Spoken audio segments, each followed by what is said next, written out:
देश में 18वीं लोकसभा के चुनाव संपन्न होने के बाद नतीजे सामने आ चुके हैं।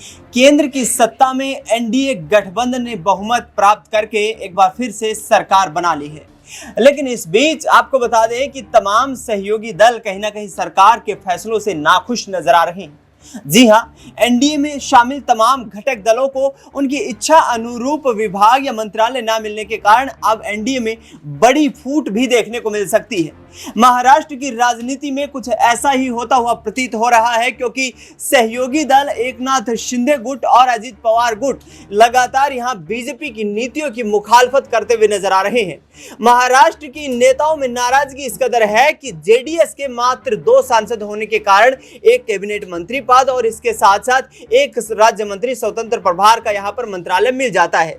दूसरी तरफ एकनाथ शिंदे की तरफ से यह कहना है कि 15 सीटों पर एकनाथ शिंदे गुट की शिवसेना ने चुनाव लड़ा, 7 सीटों पर जीत हासिल हुई, लेकिन सिर्फ एक राज्य मंत्री बनाने की पेशकश यहां पर बीजेपी ने उनको की है।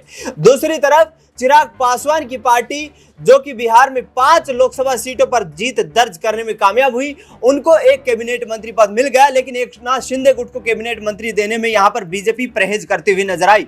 भारतीय जनता पार्टी महाराष्ट्र में 28 लोकसभा सीटों पर चुनाव लड़ती हुई नजर आई, लेकिन 9 सीटों पर जीत दर्ज करने में वो कामयाब रहे। लिहाजा बीजेपी का प्रदर्शन जो था वो औसत दर्जे से नीचे का रहा। ऐसे में अजित पवार, एकनाथ शिंदे के विधायकों ने अब अपने तमाम विधायकों को यहां पर एकजुट करने का प्रयास किया है और मुंबई में होने वाली इस बैठक में क्या महाराष्ट्र में सियासी तख्तापलट देखने को मिलेगा, इस पूरे मुद्दे पर चर्चा करने के लिए न्यूज रूम में मेरी मौजूदगी है। अक्षय मेरे साथ मौजूद हैं। अक्षय, किस तरीके से देखते हैं, एकनाथ शिंदे गुट नाराज, अजित पवार गुट नाराज, और क्या महाराष्ट्र में जो आज बैठक होने वाली है उसमें कोई बड़ा फैसला लेंगे महायुति गठबंधन के सदस्य? देखिए, वाकई में एक बड़ा फैसला लिया जा सकता है और आपने जिस प्रकार से जिक्र किया यहाँ पर प्रदर्शन का, तकरीबन 28 सीटों पर भाजपा ने अकेले चुनाव लड़ा, साथ में यहाँ पर एनसीपी थी शरद पवार की, नहीं यहाँ पर अजित पवार की, और इसके अलावा यहाँ पर एकनाथ शिंदे गुट शिवसेना का साथ भी था। लेकिन 28 में से प्रदर्शन देखेंगे तो 9 सीटें महज जीत पाए हैं और औसत में निकालेंगे तो 33% भी औसत यहाँ पर भाजपा का नहीं बैठता यहाँ पर पूरी तरीके से। अब यहाँ पर मंत्रालय की जब बात आती है, आपने सीधे तौर पर जिक्र के तमाम दर्शकों के सामने कि चिराग पासवान एलजेपीआर 5 सीटों पर लड़ी, 5 जीती जरूर, लेकिन केंद्रीय मंत्रियों वो भी कैबिनेट में जगह दी गई है। चिराग पासवान को कैबिनेट में मंत्री बनाया गया है। वहां पर अब एकनाथ शिंदे गुट जो है उसने 7 सीटों पर जीत दर्ज की। अगर यहां पर हम तुलना करें एलजेपीआर से तो 2 सीटें ज्यादा ही जीती हैं, लेकिन उन्हें यहां पर राज्य मंत्री का पेशकश की गई, केंद्रीय राज्य मंत्री बनाया गया। कोई भी कैबिनेट का पद या कैबिनेट में जगह शिंदे गुट शिवसेना की किसी भी सांसद को यहां पर नहीं दी गई है। ये कहीं ना कहीं देखिए दिनेश कारण बन सकता है, जिससे शिंदे गुट शिवसेना और भाजपा के बीच यहां पर अंतर कलह उत्पन्न हो, विवाद हो सकता है। और कहीं ना कहीं इसमें आधार मुझे लगता है कि साल होने वाले राज्य के विधानसभा चुनाव भी बनेगा। और अक्सर यहां देखने को मिलता है कि लोकसभा चुनावों में चाहे भारतीय जनता पार्टी हो, कांग्रेस हो, अन्य दल हो, गठबंधन करते हैं, एक साथ चुनाव लड़ते हैं, लेकिन जब जिस राज्य में गठबंधन होता है उस राज्य के विधानसभा चुनाव अगर नजदीक होते हैं तो गठबंधन में अंतर कलह, गठबंधन में विवाद की स्थिति बहुत ज्यादा हमें देखने को मिलती है। और जैसे कि हमें दिल्ली में और यहाँ कहीं ना कहीं हरियाणा में भी अब देखने को मिल रहा है कांग्रेस और आपका जो गठबंधन टूटा है,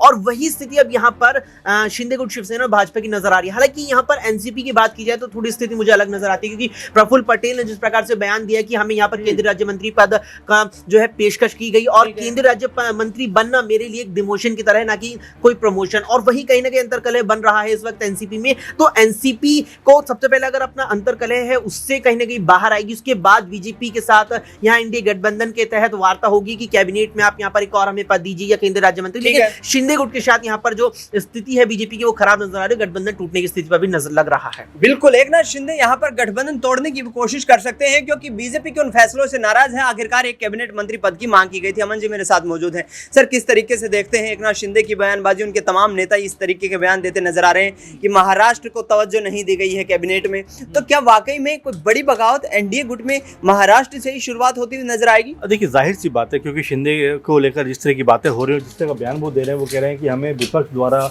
लगातार जिस तरह 400 पार का नारा दिया गया, झूठी कहानी कही गई, उसकी वजह से हमें कई जगह पर हार का सामना करना पड़ा। यानी कि आप देखिए अंदर खाने में अब एनडीए के अब जो बयानबाजी का सिलसिला वो लगातार बढ़ता हुआ नजर आता है। वहीं अगर बात करें मंत्री पद को लेकर तो जाहिर बात है कि एकनाथ शिंदे की पार्टी को जिस से दरकिनार किया गया, नज़रअंदाज किया गया है, उससे वो खफा है, क्योंकि जो मंत्रालय मिला है उससे वो खुश नहीं है। अजित पवार की बात करें हम तो वो पहले ही जो उनका गुट की बात करें कि वो अपनी नाराजगी जाहिर कर चुके थे, जो ठीक पद है। उनको ऑफर हुआ उन्होंने कहा कि भाई हमें ये सब नहीं चाहिए। तो आप समझ सकते हैं कि अब जो कुनबा बना हुआ था, वो कह सकते हैं एनडीए का, वो अब दरकने लगा है। और महाराष्ट्र में चूंकि चुनाव है, तो ऐसे में एकनाथ शिंदे भी अपने आप को बेहतर करना चाहेंगे। इसके अलावा जो अजीत पवार गुट है वो भी अपने आप को बेहतर करना चाहेगा। ऐसे में बीजेपी का जो प्रभाव अब तक दिखाई पड़ता रहा है वो कम होता हुआ नजर आ रहा है। रोकना चाहूंगा आपको, एकनाथ शिंदे की शिवसेना में एंट्री की और इसके साथ साथ अजीत गुट की यहाँ पर एनसीपी शरद पवार के खेमे में एंट्री की, कितनी संभावना है? क्या कुछ विधानसभा चुनाव से पहले नजर आता है? देखिए, अगर दिनेश हम परिणामों के पर ही गौर करें तो कांग्रेस पार्टी बड़ा दल बन के उभरती है वहाँ पर। इसके बाद अगर हम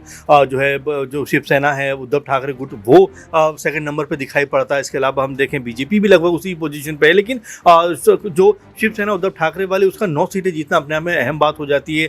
शरद पवार का जो गुट है उनको भी 8 सीटें मिलती हैं। वहीं अगर अजीत पवार की बात करें तो महज 1 सीट मिलती है।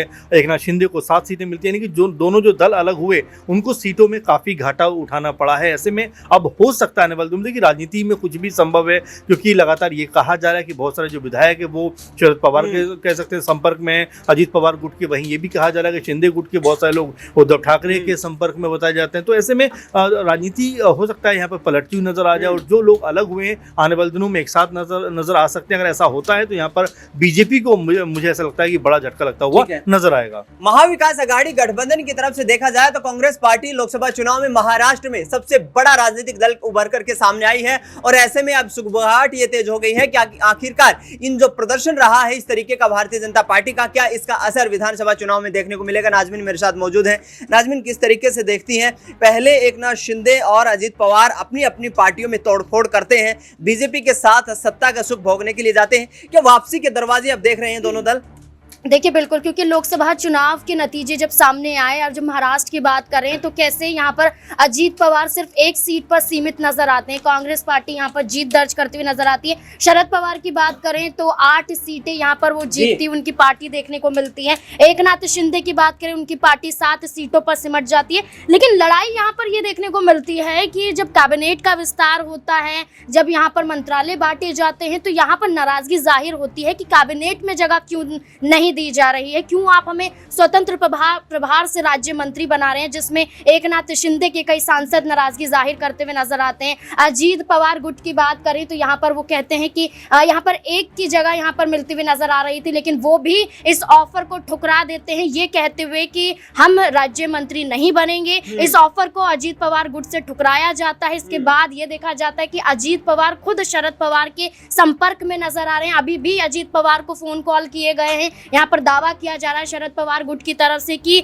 अजीत पवार को मनाने की कोशिश की जा रही है। तो आप ये देखिए कि अजीत पवार जो भारतीय जनता पार्टी के साथ पहली बार नहीं, इससे पहले भी आए हैं और बड़ी जिम्मेदारियों को निभाते हुए देखे गए हैं, वो यहाँ पर फिर से पलटी मार सकते हैं, शरद पवार के साथ फिर से जा सकते हैं, क्योंकि शरद पवार ने खुद ही एक वक्त पर कहा था कि अजीत पवार की वापसी होगी, नाराजगी नहीं है। तो वहीं अगर हम एकनाथ शिंदे की बात करें तो यहाँ पर 7 सांसदों पर 1 मंत्री पद दिया जाता है, और उसके बावजूद यहाँ पर उन्हें कैबिनेट में जगह नहीं दी जाती। प्रफुल्ल पटेल की बात करें तो प्रफुल्ल पटेल खुद कहते हैं कि मैं इससे पहले कैबिनेट में जगह पा चुका हूँ, लेकिन आप हमें राज्य मंत्री बनाने की यहाँ जद्दोजहद में लगे हुए हैं। तो नाराजगी जाहिर है एकनाथ शिंदे की तरफ से, अजीत पवार गुट की तरफ से, और यही नाराजगी विधायकों में भी तब्दील होती हुई नजर आ रही है। विधायक भी कहीं ना कहीं कह रहे हैं कि यहाँ पर एनडीए में वो अपमानित हो रहे हैं, और उनके संपर्क उद्धव गुट के द्वारा माना जा रहा है कि उद्धव गुट के संपर्क में है। खुद विधायकों को लेकर एक बड़ी मीटिंग यहाँ पर उद्धव गुट भी करता हुआ नजर आएगा। तो खेल महाराष्ट्र में फिर से कुर्सी का देखने को मिल सकता है,